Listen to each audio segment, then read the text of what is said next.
Shalom. Kahangai how Bashim Yahushai, Bashem Rakakwadash. Double honors to the elders and the apostles, a great millstone of the well, Shalom to the 144,000 and one-third remnant men, women, children of the hopeful elect, Shalom. This is the brother Gabar Yash coming back at you with another quick lesson. All right, this being very how about Shem Yahushai, praise, let's be edified, straight to the point. And judgment is going forth, man. All right.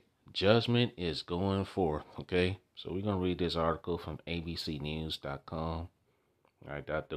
.go.com basically. It says husband allegedly fatally shoots wife, 3 daughters. Son witnessed attack officials. It says 3 daughters were all in their 20s and the surviving son is 19 years old. So let's read this article. A man allegedly shoots and kills his wife and their 3 daughters in a domestic violence incident at their suburban Illinois home, but spared his 19-year-old son. And really, that was judgment, man. Okay, why he didn't kill the son? Well, we're going to find out. We're going to read more into this, okay? But hey, that's judgment from the Lord. And how about me outside, man? Okay? And a lot of judgment is about to go forth. Who witnessed the slaying according to authorities? And let's get a scripture. Because the Lord, how about y'all shall ordain that death, man? Okay? Let's get a scripture to substantiate that. Deuteronomy 32, verse 39. See now that I, even I am he, and there is no God with me. I kill and I make alive. I wound and I heal. Neither is there any that can deliver out of my hand. So the Lord, how about Shai? He kills and he makes alive, man. Okay. Let's get another scripture to add on to that. 1 Samuel 2 and 6. The Lord, how about Shai, killeth and maketh alive. He bringeth down to the grave and bringeth up. So the Lord, how about Shai ordained that death. Okay. And that was the judgment from the Lord, how about Shai.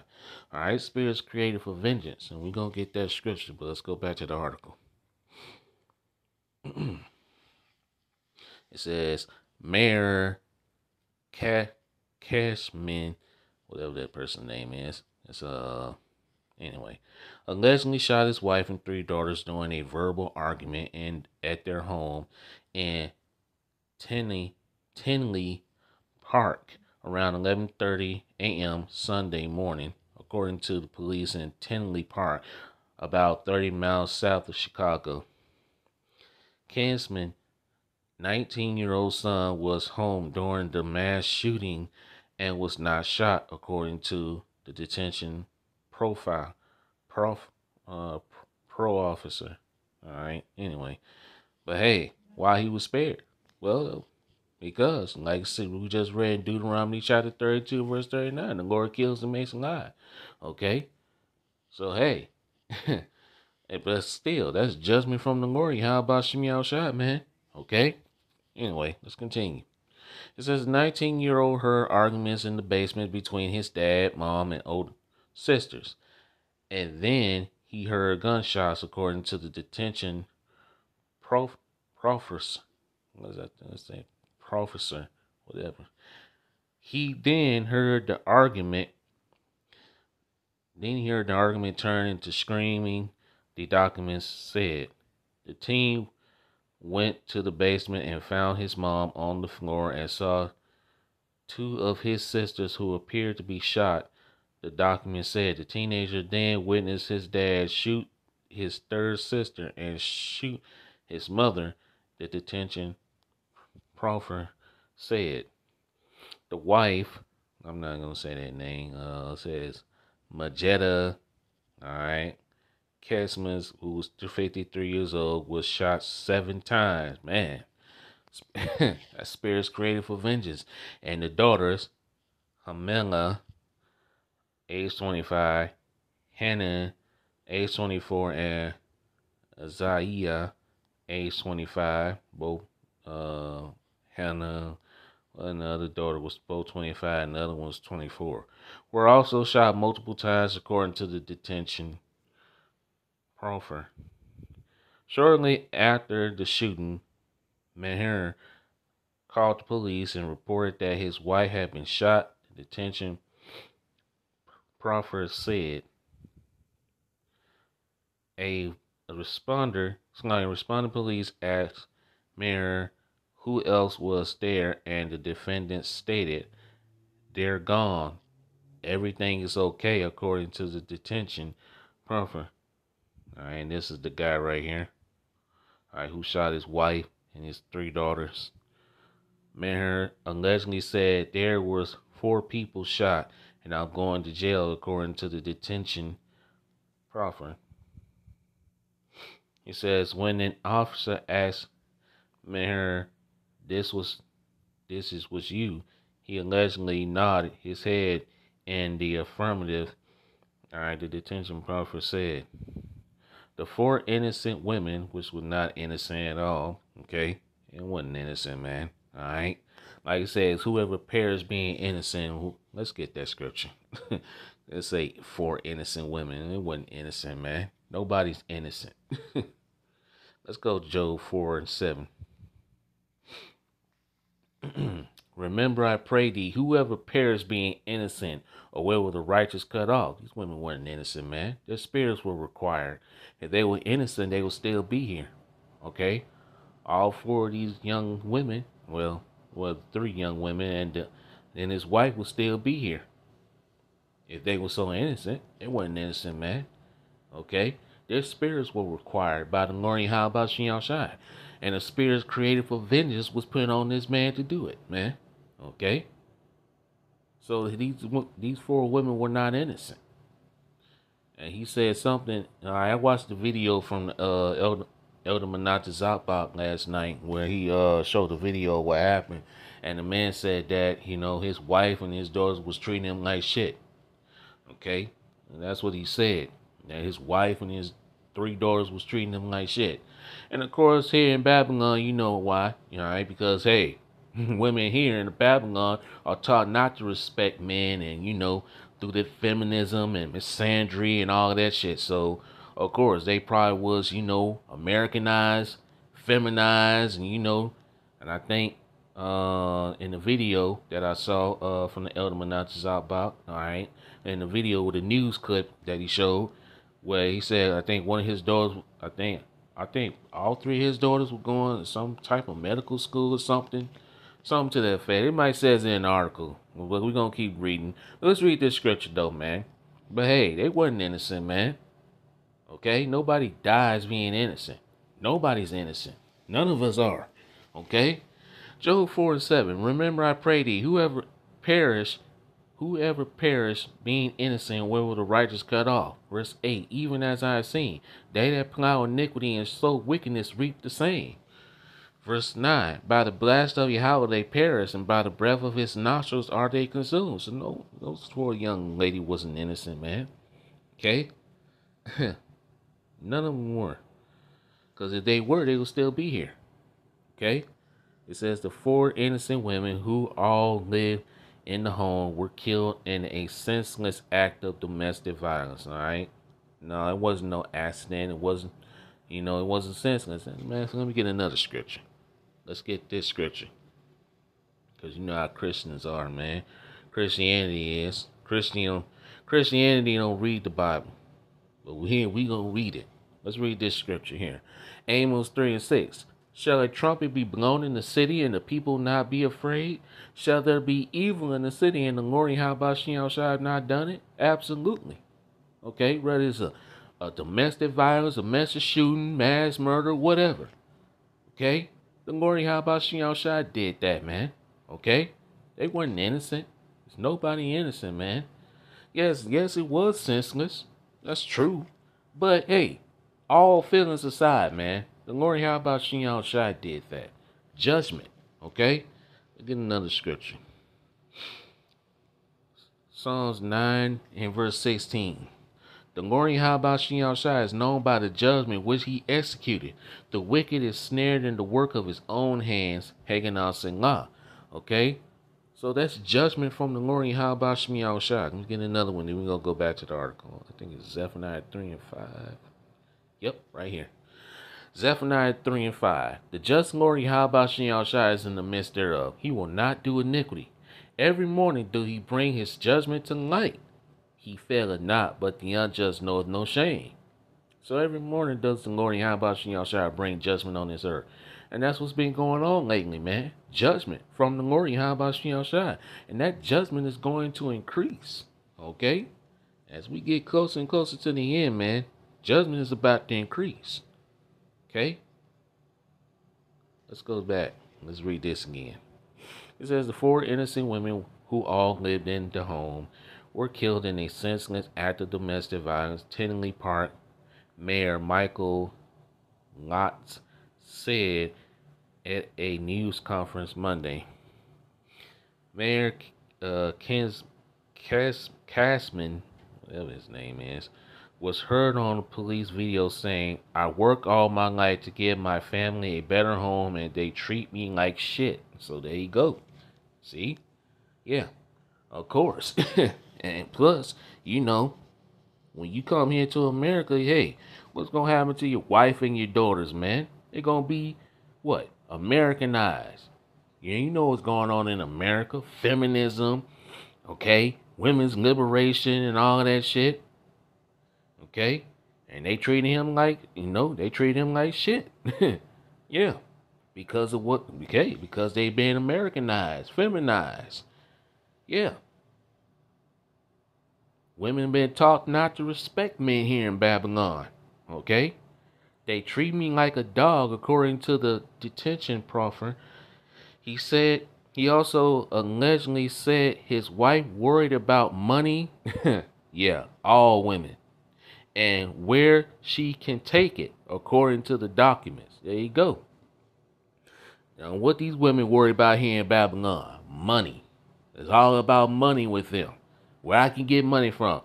Alright, what man can I get to make money? Alright, she probably was planning on leaving him. I'm just speaking as a man. But hey, there you go, man. Yeah.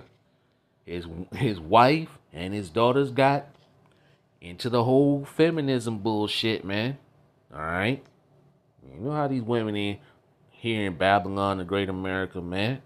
All he worried about is money, what they can get how much money they can get out of a man, and this and that, man. So hey, yeah, not shocked or surprised. And he got tired of the bullshit, man.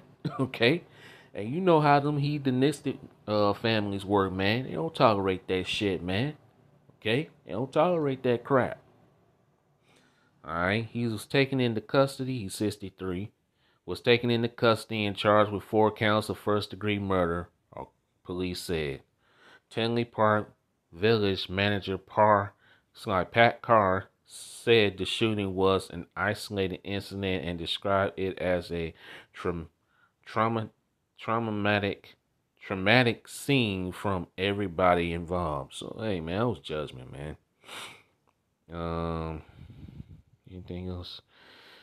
That's pretty much it for the article, man. But there you go. Hey, them heathenistic family, they don't play that shit, man. Okay? And hey, his wife and his 3 daughters drunk that feminism juice, that Babylonian juice. Alright, that wine, the philosophies of Babylon. And hey, yeah. And this what you end up with. Worked his whole life to provide for his family, and then what the things he get treated like shit. Hey, that's the story of every man's life here in Babylon, man. But those days are coming to an end, though, man. Yeah, they coming to an end. He ain't gonna, and to be honest with you, he ain't really gonna spend the rest of his life behind bars, man. Okay, because this place is done anyway. Let's go to Sirach, Ecclesiastes chapter 39 and verse 28. There be spirits that are created for vengeance, which in their fury lay on sore strokes. And hey, this man shot his wife 7 times, man. Hey, that spirit created for vengeance laid on very sore strokes, man. In the time of destruction, they pour out their force and appease the wrath of him that made them. Who? Yahweh Shem Yahushua. Verse 29. Fire and hail and famine and death, all these were created for vengeance. Verse 30. The teeth of wild beasts and scorpions, serpents, and the sword, punishing the wicked to destruction. All right. In the article, it said those women were innocent. They wasn't innocent, man. Like I said, they were innocent. They would still be here, but they weren't. So hey, man got tired of his wife and kid daughters treating him like shit, man. Hey, he offed them. Yes, it's a horrible situation. Okay, look, nobody approve of that, man. But that's what's been going on lately. You've been having a whole lot of those incidents going on lately, man, where men been putting their wives to death and women been putting their boyfriends to death. I just saw an article, I think the brother Chappelle the 12, he put an article up in his community section where this woman in California stabbed her boyfriend over 100+ times, okay, and only got 100 hours of community service. Come on, man.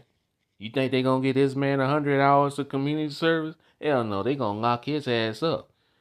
So that goes to show you that Babylon the Great America works in the favor of women. This whole system works in the favor of women. You do something to women, your ass going down. But if a woman does something to you, shit, yeah, she ain't going down. She ain't going to prison for life. Shit, they get little to no jail time, man. Yeah. But you women here in Babylon, the Great America, want to complain about the patriarchy, how the patriarchy is oppressing you when your ass live in the, well, according to you, you live in the best country there is. Best place. Because, hey, the system and the laws works in your favor. Don't work in men's favor. Hell. But that's all going to change, though, man. As this system collapses, man, they're all going to change, though. Okay? Let's read on. Verse 31. They shall rejoice in his commandment. Whose commandment? Yahweh Shemiel Shai's commandment. And they shall be ready upon earth when need is, and when their time is come, they shall not transgress his word. They're not going to transgress the words of the Lord Yahweh Shemiel Shai.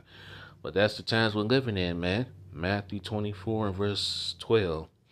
And because iniquity shall abound, the love of many shall wax cold. So the love of many is waxing cold here in Babylon, the Great America, man. You gonna see more and more incidents like this. You gonna have a lot of folks just putting each other to death, man. Okay, that's the times we're in. Time of Jacob's trouble. All right, and 2024 is the hopeful year of Jacob's trouble. Okay, we'll get one more and then I'm gonna close it out.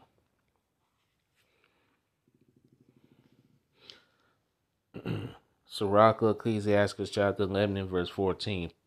Prosperity and adversity, life and death, poverty and riches come of the Lord Yahweh Shem Shai. So life and death, man, comes from the Lord Yahweh Shem Shai. Poverty and riches, all that comes from the Lord Yahweh Shem Shai. We read that in 1 Samuel 2:6. Okay. So, hey, these 4 women were put to death. That's judgment from the Lord, man. And you gonna see more judgments just like this. So get ready. Okay? As we begin to warm up and hey, it's gonna get wild here. Okay, it's already been a wild month. January has already been a wild month, man. Wonder what February is gonna bring. But hey, it's gonna get even wilder and it's gonna get even crazier here. Okay? So that's the times we're in. Let me see. Let me get one more scripture. What's the best one to close out with? Let's close out with Daniel's 12 and 1. Because these are the times we're in, man. Daniel's 12 and 1. And at that time shall Michael stand up, the great prince was standing for the children of thy people. And there shall be a time of trouble such as never was since there was a nation, even to that same time. And at that time, thy people shall be delivered, everyone that shall be found written in the book. And only the elect is going to survive these times, man. The rest of you people, you heathens, you Edomites, and 2/3 of our people, man, yeah, judgment is knocking at the door, man. And there's a lot of death. It's coming to Babylon, the Great America, man. Okay? A lot of death. Judgment. So with that, I'm gonna close out here. I made my point in this lesson. All right. So the Lord when I praise lesson was edifying. All praises and glorifications goes to Yahweh Bashem Yahushai, Bashem Rakakwadash. So on to the next one. Till next time, Shalom, Kwam Yashral, and Wah Baba Ball Shalom.